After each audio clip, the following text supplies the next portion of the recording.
Hello दोस्तों, स्वागत है आपका अपने YouTube channel M with Himanshu पर। और जैसा कि आप जानते हो, हमने मध्यकालीन भारत की पहली क्लास शुरू की थी, जिसमें मैंने आपको बताया था कि भारत पर किस विदेशी ने पहली बार आक्रमण किया, या भारत पर अरबों के आक्रमण के बारे में हमने चर्चा की थी। वो जीएस की पहली क्लास थी। ठीक है, मध्यकालीन भारत के बारे में हम चर्चा कर रहे थे कि मध्यकालीन भारत में पहली बार हमने बताया कि इस्लाम धर्म का जो उदय है वो कहाँ से होता है, और पहली बार किस मुस्लिम शासक ने भारत पर आक्रमण किया। आज की क्लास में हम बात करने वाले हैं कि पहली बार किस तुर्क शासक ने भारत पर आक्रमण किया, या महमूद गजनबी कौन था। ठीक है भाई, तो मध्यकालीन भारत हमारा चल रहा था।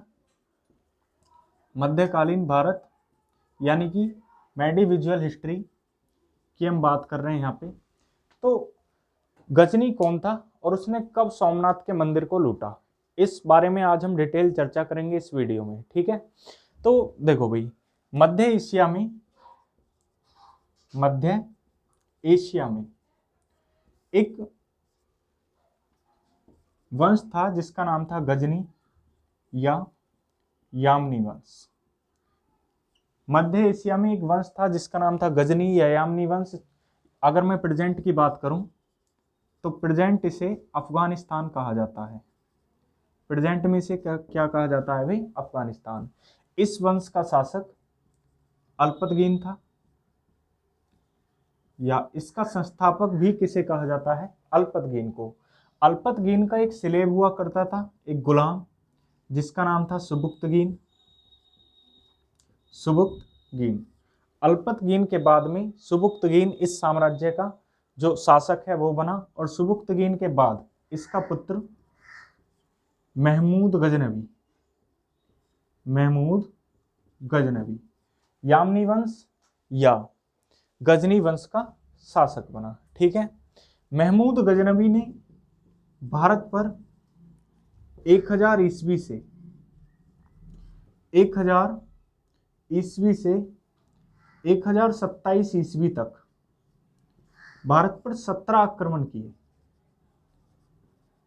कितने आक्रमण किए भाई? 17 आक्रमण। आपसे एग्जाम में क्वेश्चन पूछा जाएगा, जैसे आगामी भर्तियां आ रही हैं, जैसे यूपी पुलिस कांस्टेबल और यूपी लेखपाल, दोनों भर्तियां जो जीएस आएगी वो हमारी क्लासेस से बाहर नहीं जाने की है, और दोनों भर्तियों के एग्जाम होने तक मैं आपको यहाँ पे जीएस और मैथ दोनों चीजें कंप्लीट करा दूंगा इसी चैनल पर। अगर आपसे क्वेश्चन पूछा जाता है कि महमूद गजनबी ने भारत पर कितनी बार आक्रमण किया, या उसका पहला आक्रमण कौन सा था, तो महमूद गजनबी ने भारत पर पहली बार 17 बार आक्रमण किया, और इसका जो सबसे पहला आक्रमण था वो इसने पेशावर पर किया था। पेशावर, यहां का शासक हुआ करता था जयपाल। ठीक है भाई, पहली बार इसने 1000 ईस्वी में पेशावर पर आक्रमण किया, और जहां का शासक हुआ करता था जयपाल। और ये पहली बार आक्रमण करने पर इसने जयपाल को हरा दिया। ठीक है, पहले आक्रमण में जो इसने पेशावर पर आक्रमण किया था उसमें महमूद गजनबी ने जयपाल को हरा दिया। इसका फिर से अगेन जो आक्रमण था वो जयपाल के पुत्र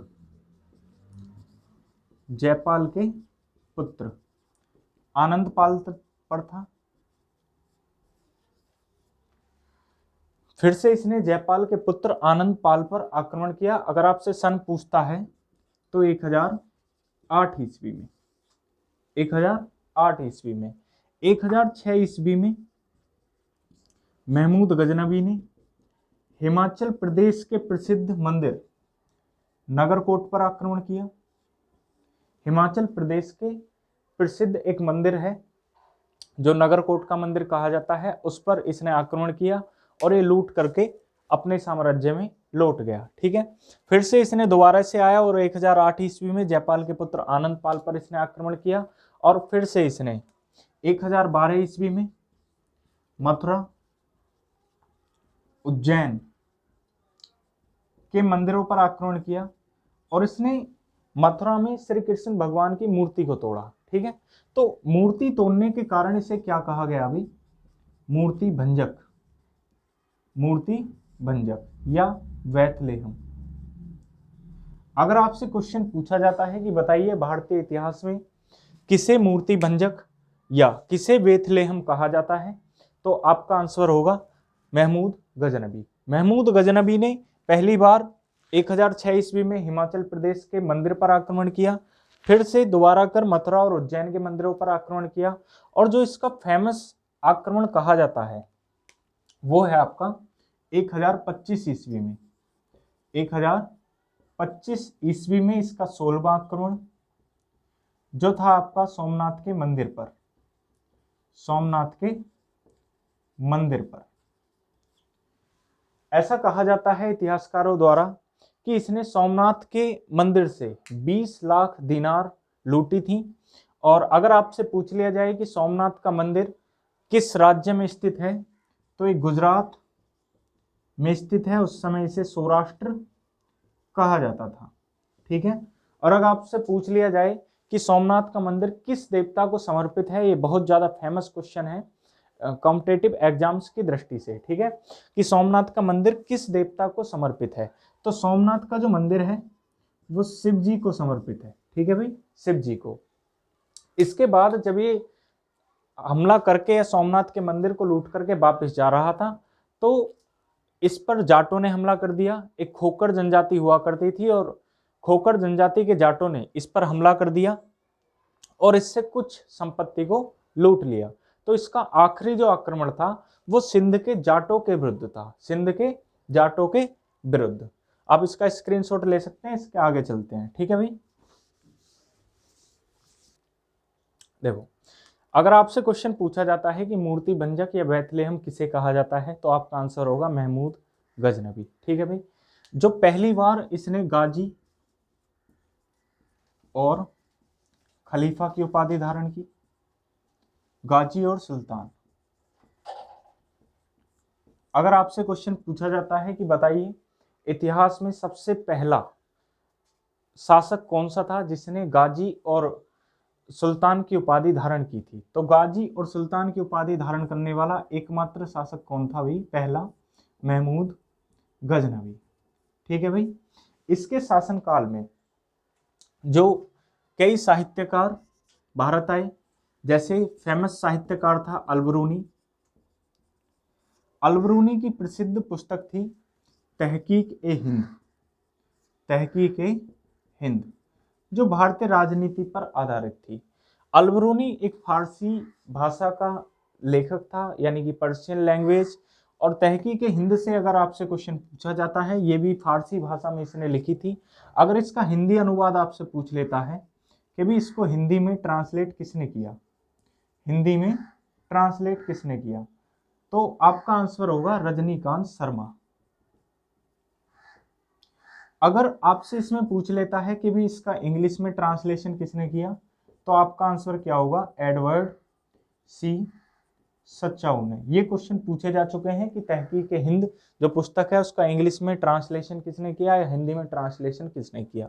इसके साथ में अगर आपसे पूछता है कि अलबरूनी कब भारत आया, तो 1014 ईस्वी में, 1014 ईस्वी में। अलबरूनी के अलावा और भी साहित्यकार थे जो भारत आए, जैसे बैहाकी, उत्बी और फिरदौसी।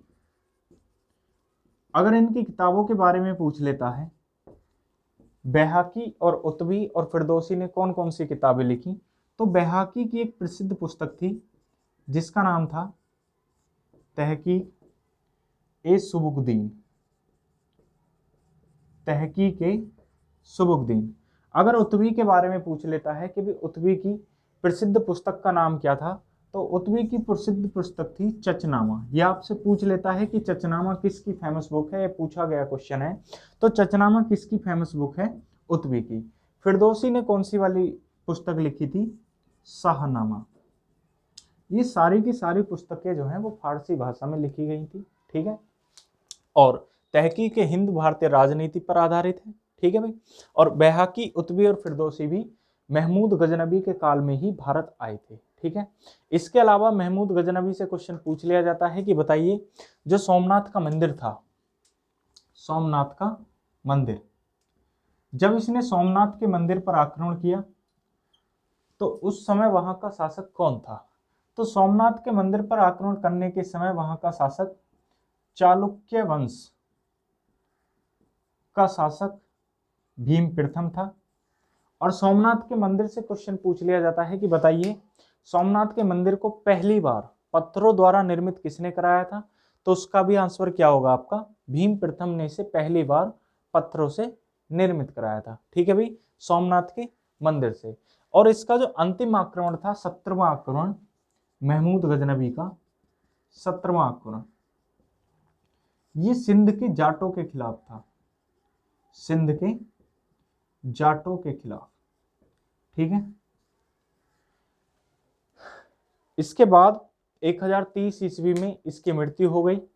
और महमूद गजनबी, अगर आपसे क्वेश्चन पूछा जाता है कि महमूद गजनबी किस उद्देश्य से भारत में आया था, तो महमूद गजनबी का जो प्रमुख उद्देश्य था वो ये था कि वो भारत से अपार धन संपदा लूटना चाहता था और लूट करके मध्य एशिया में अपना एक बड़ा साम्राज्य स्थापित करना चाहता था। ठीक है, और इसके जो जब इसने आक्रमण किया तो भारत में क्या क्या सुविधाएं होने लगी। भारत का क्या था कि लाहौर जो हुआ करता था, लाहौर इसके आक्रमण के बाद में अरबी और फारसी भाषा का केंद्र बन गया, अरबी और फारसी भाषा का केंद्र बन गया।